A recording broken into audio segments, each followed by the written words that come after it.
To Namrata's kitchen and blogs. आज मैं आप सभी को एक बहुत ही खूबसूरत जगह the famous world heritage site Orchha के बारे में बताने जा रही हूँ, जिसे हम the hidden city of MP के नाम से भी जानते हैं और इसे रिसेंटली यूनेस्को ने अपने वर्ल्ड हेरिटेज साइट के रूप में भी अपने लिस्ट में इंक्लूड किया है। तो ये एक बहुत ही सुंदर जगह है। यहाँ की सुंदर कलाकृतियाँ और इस जगह का इतिहास जानकर आपका मन मंत्रमुग्ध हो उठेगा। तो मैं इसके बारे में आपको बताना शुरू करती हूँ। आप सभी को मैं इस जगह के बारे में कुछ जानकारी भी इस वीडियो में बताऊंगी, जो आपको जाननी चाहिए यहाँ के बारे में। और अगर आप एक भी बार यहाँ पे नहीं आए हैं तो आपको यहाँ पे ज़रूर विज़िट करना चाहिए। ये जो विशाल मंदिर आपको सामने दिखाई दे रहा है, ये मंदिर है चतुर्भुज मंदिर। आपने कभी ना कभी इस मंदिर के बारे में ज़रूर ही सुना होगा। मैं आगे इस मंदिर का इतिहास और ये क्यों बनाया गया था, ये सारी चीज़ें आपको आगे की वीडियो में बताऊंगी। अब हम इन सभी चीज़ों से पहले, जब आप कभी भी ओरछा आए तो सबसे पहले हमें राजा श्री राम जी का दर्शन करना बहुत ही ज़रूरी होता है। यहाँ पे आप सभी ने अगर ध्यान दिया हो तो मैंने भगवान श्री राम को राजा कहकर अभी पुकारा है। तो गाइस, यहाँ पे आप सभी को जानकर हैरानी होगी कि यहाँ पे भगवान श्री राम जी को राजा के रूप में उनकी पूजा अर्चना की जाती है। तो अब मैं सीधे आपको भगवान श्री राम जी के मंदिर के दर्शन कराने की ओर ले चलती हूँ। यहाँ से हमने सीधे सीढ़ियों से होते हुए यहाँ से पहले कुछ फ़ोटोज़ ली हमने, उसके बाद सीधे भगवान श्री राम के मंदिर की ओर प्रस्थान किया। तो ये मंदिर जो आप देख पा रहे हैं गाइस, ये बहुत ही ज़्यादा भव्य और विशाल है। ये जो मंदिर है यही है यहाँ के ओरछा धाम के राजा राम सरकार जी का मंदिर। और यहाँ इस मंदिर के अंदर आपको मोबाइल फ़ोन्स वगैरह ले जाना अलाउ नहीं है, इसीलिए हमने मंदिर के बाहर से ही अच्छे से वीडियो रिकॉर्ड कर लिया था।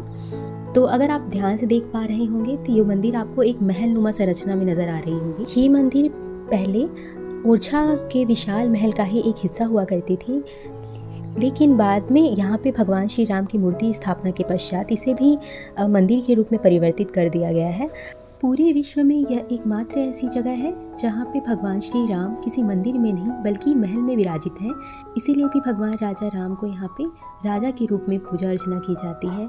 आपको ये बात जानकर हैरानी होगी कि यहाँ उन्हें गॉड ऑफ ऑनर भी दिया जाता है। चाहे कितने भी बड़ा वीआईपी पर्सन यहाँ पे क्यों ना आ जाए, पर उन्हें इस मंदिर में भगवान राजा राम के सामने गॉड ऑफ ऑनर नहीं दिया जाता है। आप सभी ने अभी तक यह सुना होगा कि किसी भी मूर्ति की प्राण प्रतिष्ठा के पश्चात उसे उसके स्थान से नहीं हिलाया जाता है या नहीं हटाया जाता है, परंतु यह एक ऐसा स्थान है जहाँ पर भगवान श्री राम की जो मूर्ति है उन्हें हमेशा राजपाट के लिए और जनता के दर्शन के लिए कभी कभी बीच में बाहर भी निकाला जाता है। ओरछा धाम को विश्व में दूसरी अयोध्या के नाम से भी जाना जाता है। और यहाँ तक ही मैंने इस वर्दी में रिकॉर्ड कर पाई हूँ गाइज, उसके बाद से फ़ोन ले जाना मना था। तो अब हम मंदिर दर्शन करके आराम से निकल चुके हैं और अब हम बढ़ रहे हैं चतुर्भुज मंदिर की ओर, जो कि अपने आप में बहुत ही ज़्यादा विशाल और भव्य है। तो अब हम आपको उसकी संरचना और इतिहास के बारे में बताएंगे आगे। इस चतुर्भुज मंदिर का और जो अभी हमने राजा राम जी का मंदिर देखा, उन दोनों का एक बहुत ही गहरा कनेक्शन है, जो कि आगे मैं वीडियो में आपको बताऊंगी। यह भव्य चतुर्भुज मंदिर एक बहुत ही ऊंचे अधिष्ठान पर बना हुआ है और इसका ऊपरी हिस्सा, जैसा कि आप देख रहे हैं, नागर शैली से निर्मित है। अब हम इस मंदिर के अंदर जाने वाले हैं और इसका इतिहास भी मैं आपको बताने वाली हूँ। चतुर्भुज मंदिर का इतिहास लगभग 550 वर्ष पुराना है। यह मंदिर ऐतिहासिक और पुरातात्विक दोनों दृष्टिकोण से ही बहुत ज़्यादा महत्वपूर्ण स्थान रखता है। इस विशाल और भव्य मंदिर का निर्माण महाराजा मधुकर शाह ने सन 1554 ईस्वी में प्रारंभ कराया था। महारानी गणेश कुंवर जी की यही इच्छा थी कि इस मंदिर में वो भगवान श्री राम की मूर्ति की स्थापना करें, परंतु बुंदेलखंड में मुगल आक्रमण के कारण एक राजकुमार की मृत्यु हो जाने के कारण इसका निर्माण अधूरा रह गया था। फिर सेकेंड फेज में इस मंदिर का निर्माण महाराजा वीर सिंह बुंदेला ने 1605 के बाद पूर्ण कराया था। इस तरह से चतुर्भुज मंदिर का निर्माण 2 फेज में पूर्ण हुआ और इस मंदिर के अंदर का नज़ारा आप हमारे साथ देख सकते हैं। इस तरीके से ये बना हुआ है और ये नागर शैली का व्यू है। अब मैं यहाँ पे एक मूर्ति रखी हुई थी जिसके ऊपर लोगों ने सिक्के चिपका कर रखे हुए थे, तो मैंने सोचा मैं भी एक बार ट्राई करती हूँ। पर जैसा कि आप सभी देखेंगे आगे कि मेरे से एक बार में ये पता नहीं क्यों नहीं चिपका। फिर मैंने दूसरी जगह पे ट्राई किया तो वहाँ पे सिक्का आसानी से चिपक गया। और वहाँ पे हम कोई था नहीं, इसकी वजह से पूछ नहीं पाए कि ऐसा क्यों किया जाता है। तो अगर आप में से किसी को पता हो तो प्लीज़ कमेंट बॉक्स पे कमेंट जरूर करिएगा। आप सब जब भी ओरछा में घूमने के लिए आएँ तो आप दिन भर का समय ज़रूर निकाल कर आएँ, क्योंकि ये बहुत ही बड़ा महल है। यहाँ पे काफ़ी सारी चीज़ें हैं, जैसे जहांगीर महल, राजा महल, शीश महल, इस टाइप की चीज़ें। और यहाँ पे बहुत ज़्यादा समय लगता है घूमने के लिए, तो आप अच्छे से फ्री होके यहाँ पे घूमने के लिए आएँ। अब ये भव्य नज़ारा जो आप देख रहे हैं वो ओरछा का फेमस किला है। अब हम इसके बाद वहाँ जाने वाले हैं और ये व्यू हम अभी भी चतुर्भुज मंदिर से ही देख रहे हैं। यहाँ से आपको एक बहुत ही खूबसूरत नज़ारा देखने को मिलेगा। यहाँ से आपको राजा राम मंदिर भी नज़र आता है और ये जो फेमस ओरछा फोर्ट है वो भी यहाँ से बहुत खूबसूरती के साथ दिखाई देता है। और यहाँ भी हमने काफ़ी सारी फ़ोटोज़ वगैरह क्लिक की हैं। यहाँ पे मैं आप सभी को एक और चीज़ बताना चाहूँगी कि आप जब भी ओरछा के लिए प्लान करें, आप एक बार वेदर ज़रूर चेक कर लें कि उस दिन बारिश होने वाली है या कड़ाके की धूप रहेगी। तो आप ऐसा दिन चूज़ करें जिसमें धूप आपको ना मिले, क्योंकि ये एक किला है जो कि पत्थरों से बना हुआ है। इसमें बहुत ही ज़्यादा गर्मी रिफ्लेक्ट होकर आती है और आप गर्मी से परेशान हो सकते हैं। इसीलिए आप ऐसा दिन चूज़ करें जिस दिन बढ़िया छाँव वाला माहौल हो। ये चतुर्भुज मंदिर के इतिहास के बारे में लिखा गया है इसमें। आप चाहें तो इसका स्क्रीनशॉट लेके भी आप इसे अच्छे से रीड कर सकते हैं बाद में। अब हम सीधे चतुर्भुज मंदिर से होते हुए राजा महल की ओर जा रहे हैं। आप पैदल ही इसकी दूरी तय कर सकते हैं। ये यहाँ से बहुत ही ज़्यादा पास में स्थित है और जैसा कि आप सभी गाड़ियों को देखकर ही अनुमान लगा सकते हैं कि यहाँ कितनी ज़्यादा भीड़ रहती होगी। पर आप महल के अंदर जब जाएंगे तो आपको लगेगा कि हमारे अलावा वहाँ कोई है ही नहीं। ये इतना ज़्यादा विशाल और भव्य है। अब हम सीधे पैदल ही इस महल की ओर जा रहे हैं। इस रास्ते से महल की ओर जब हम जाते हैं तो यहाँ का भी नज़ारा बहुत ही ज़्यादा खूबसूरत है। हमने यहाँ भी काफ़ी सारी फ़ोटोज़ क्लिक की हैं। और यहाँ से जब हम उधर जाएंगे तो आप देख सकते हैं चतुर्भुज मंदिर से दोनों मंदिर के बीच वाले पोर्शन पे अभी इस वक्त हम हैं। और आप जैसे ही महल के अंदर जाएंगे आपको एक पोस्टर लगा हुआ मिल जाएगा कि यहाँ से आप जहांगीर महल, राजा महल, राय प्रवीण महल जैसे विशाल महलों का आप आनंद ले सकते हैं उन्हें देखकर। तो अब हम फाइनली ओरछा महल के इस गेट की तरफ आ चुके हैं, जहाँ से हम एंट्री करके सबसे पहले टिकट काउंटर पर जाके हम टिकट वगैरह ले लेंगे।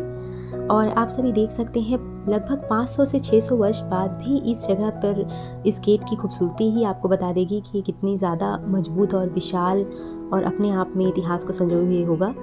तो इसका एक कंटक दरवाज़ा है जिसे आपको मैं दिखा देती हूँ। इसमें लगे हुए जो कीलें हैं वो अभी भी कितनी ज़्यादा मजबूत और सही लग रही है इतने सालों बाद भी। तो यहाँ के खूबसूरत इतिहास को बयां करने के लिए यहाँ पे साउंड एंड लाइट शो भी किया जाता है एमपी टूरिज्म द्वारा। आप उसे भी देख सकते हैं। और ये एक मैप है जिसके द्वारा आप यहाँ पर कैसे आपको घूमना है उसे आप यहाँ से सर्च कर सकते हैं इस जगह को। आप आए तो यहाँ पर इसकी एक फ़ोटो ज़रूर लेकर रख लें अपने साथ। और ये एक टिकट काउंटर है यहाँ का, जहाँ से हमने यहाँ पर घूमने के लिए टिकट लिया था। गाइस आप सभी को यहाँ से जो भी टिकट आप लेंगे उसे अपने साथ ही रखना है, क्योंकि जगह जगह पर आपको इसे दिखाना पड़ता है कि हाँ हमने टिकट लिया था। और अगर आप गाड़ी से आते हैं तो इस रास्ते से आप जा भी सकते हैं। और ये जो मंदिर आप देख रहे हैं वो चतुर्भुज मंदिर है, जहाँ से हमने आपको ओरछा पैलेस का व्यू दिखाया था और अब यहाँ से हम आपको चतुर्भुज मंदिर का व्यू दिखा रहे हैं। अब हम सीधे जहांगीर महल, राजा महल और शीश महल को देखने के लिए यहाँ से जा रहे हैं। तो यहाँ पर आते ही आपको इस महल की खूबसूरती का एहसास होने लगेगा। ये बहुत ही ज़्यादा भव्य और खूबसूरत नज़र आता है यहाँ पे। अब हम सीधे जहांगीर महल की ओर जा रहे हैं, जिसकी खूबसूरती अपने आप में बहुत कुछ बयां करती है। इस विशाल, भव्य और बहुत ही ज़्यादा सुंदर जहांगीर महल का निर्माण वीर सिंह देव ने सन 1606 ईस्वी में प्रारंभ करवाया था और इसका निर्माण जहांगीर के सम्मान में ही करवाया गया था, जो कि उस समय मुगल सम्राट थे। आप इसी बात से उस समय की संपन्नता का अनुमान लगा सकते हैं कि किसी के सम्मान में इन्होंने एक महल ही खड़ा कर दिया था। तो अंदर का नज़ारा हम आपको दिखाएंगे अभी। अब यहाँ से आपको सीधे जहांगीर महल, राजा महल और शीश महल का नज़ारा एक साथ देखने को मिलता है। और ये जो आप देख रहे हैं वो है शीश महल, जो कि पहले महल हुआ करता था। अब इसे मध्य प्रदेश टूरिज्म ने इसे कन्वर्ट कर दिया है होटल के रूप में। कुछ दूर पहले बाहर से देखने से ये ऐसा लग रहा था जैसे यहाँ पे बहुत छोटा सा ही कोई महल होगा, पर जैसे ही हम अंदर आए तो हमें पता चला कि यहाँ पे बहुत ही ज़्यादा विशाल और भव्य महल स्थित है। और इन सब चीज़ों से आप जानकारी ले सकते हैं जहांगीर महल के बारे में और सभी चीज़ों के बारे में। तो आप इन सभी चीज़ों का स्क्रीनशॉट लेके भी रख सकते हैं अपने पास। और हमने तो पूरी डिटेल से इसे अच्छे से पढ़ा, जिससे कि हम इनके बारे में बहुत अच्छे से, इनकी हिस्ट्री के बारे में अच्छे से जान पाए। अब हम सीधे जहांगीर महल के अंदर जा रहे हैं, जहां हमें जाते ही महसूस हुआ कि ये कितना ज़्यादा खूबसूरत है। आप सभी भी इसे देख सकते हैं। मैं तो इसके अंदर जाते ही झूमने लग गई थी, इतना मुझे ये महल पसंद आया। आप सभी भी इसकी खूबसूरती का आनंद लीजिए हमारे साथ। हमने यहाँ की एक एक बारीकियों को आराम से देखा और अच्छे से ओरछा को एक्सप्लोर किया है। और आप सभी भी जब भी यहाँ जाएं, पूरे दिन भर का समय लेकर जाएं और आराम से वहाँ का मज़ा लें। और हमने यहाँ पे कुछ फ़ोटोज़ भी क्लिक की है, जिसे मैं आपके साथ शेयर कर रही हूँ।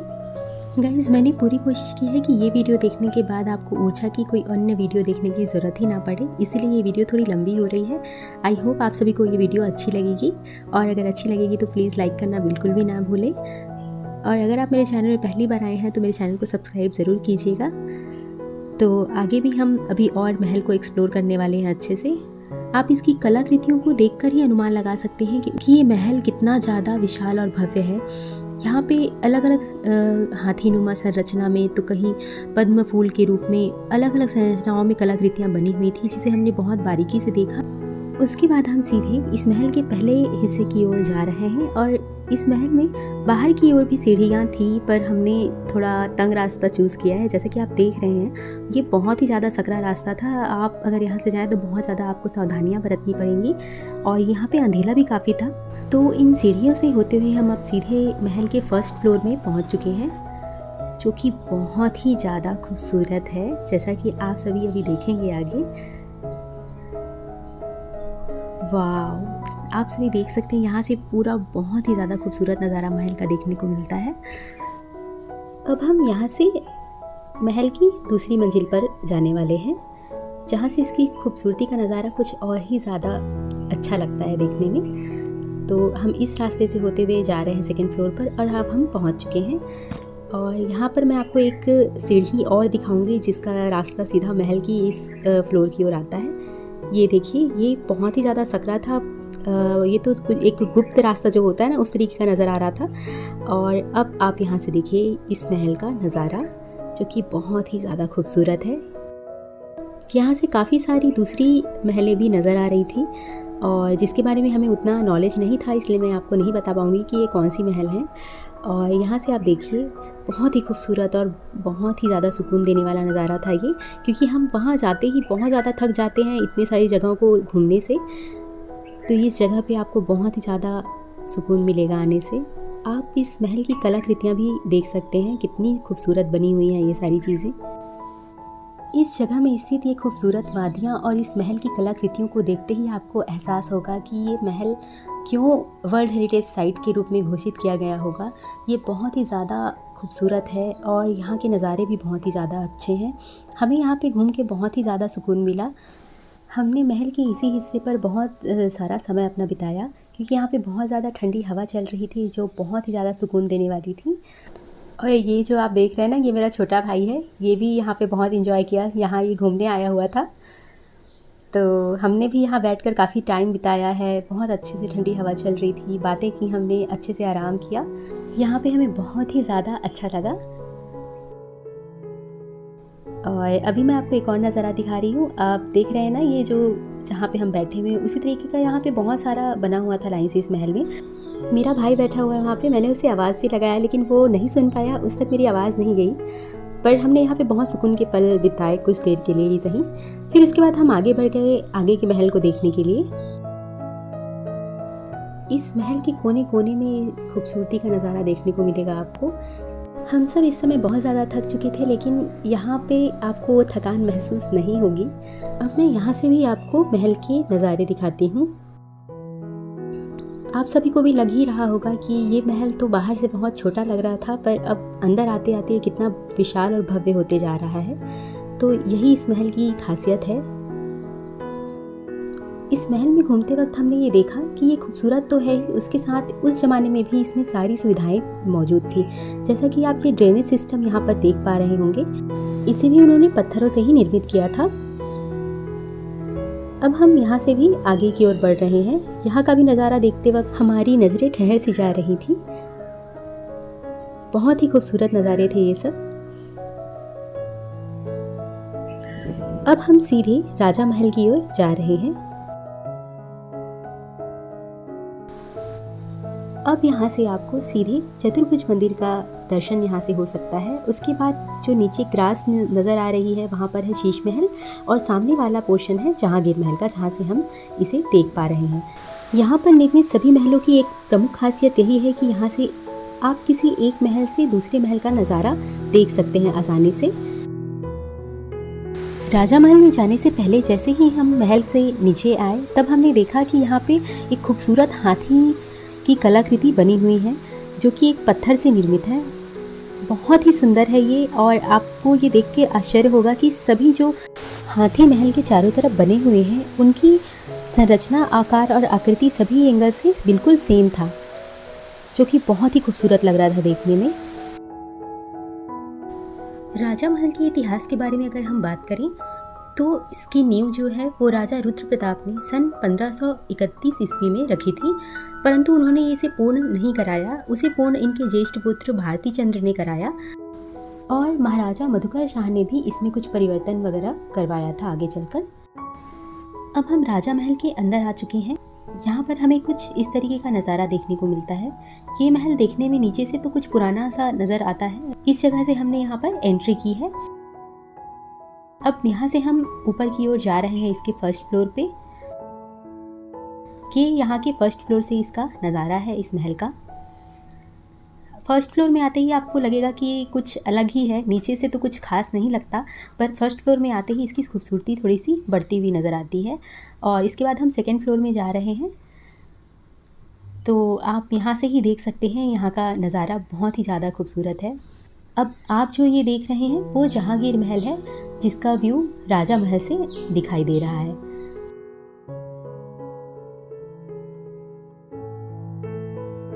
अब थोड़ी देर बाद हम राजा महल के दूसरे हिस्से की ओर जा रहे हैं। आप देख सकते हैं यहाँ का ये जो जाने का रास्ता है वो थोड़ा सा खतरनाक है, कोई भी यहाँ से गिर सकता है।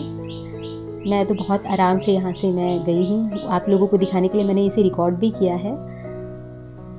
आप देख सकते हैं इसके नीचे कोई घेराबंदी भी नहीं थी साइड में।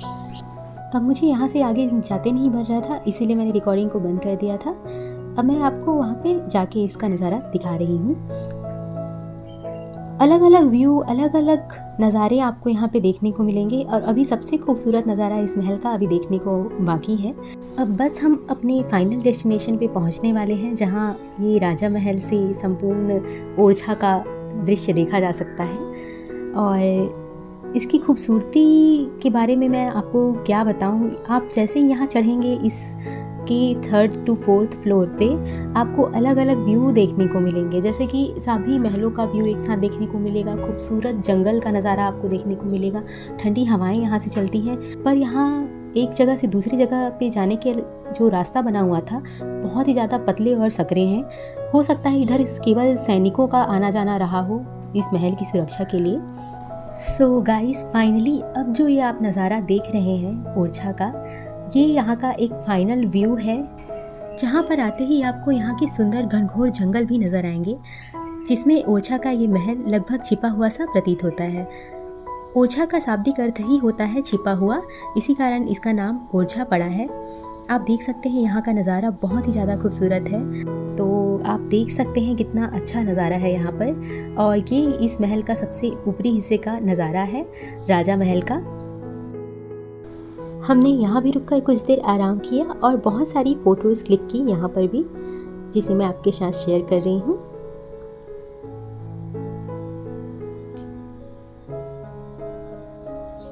और इसके बाद हम यहाँ से नीचे चले गए, और जाते वक्त भी हमें एक अलग ही नज़ारा यहाँ पर देखने को मिला, जो कि एक भित्ति चित्र के रूप में इसका आलेखन किया गया था। इसकी कथा वस्तु के बारे में कहा जाता है कि ये श्रीमद् भागवत एवं कृष्ण लीला और रामायण की कथा वस्तु पर आधारित है।